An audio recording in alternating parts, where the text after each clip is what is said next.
আসসালামু আলাইকুম। ছোট্টবেলার এই লটারির আইসক্রিমটা সবারই খুব প্রিয় ছিল। আমি তো এখনও প্রায় ধরে থাকি। এই যে দেখুন, লটারির চাকা ঘোরাবে আর যার নাম্বার পাবে সে ততটা আইসক্রিম পাবে। কি দারুণ না! রং বেরঙের কোন আইসক্রিম, যদিও এতটা উন্নত মানের না, তারপরও বাচ্চাদের কাছে এটি খুব প্রিয়। এই যে দেখুন, মামা চাকা ঘুরিয়ে দিল আর হয়ে যাচ্ছে, ঘুরছে ঘুরছে, এখন থেমে যাবে, এখন পেয়ে যাবো। সে কয়টা আইসক্রিম তাই দেখছে।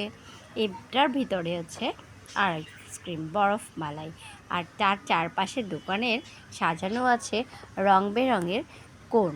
এই কোণের ভেতরে আইসক্রিমগুলো দিয়ে বিক্রি করা হয়, আর এই মামাই এগুলো বিক্রি করেন। কত সুন্দর করে সাজিয়ে রেখেছে কোনগুলো, আর লটারি ধরছে, আইসক্রিম পাচ্ছে। মাত্র 5 টাকা থেকে শুরু এই লটারি।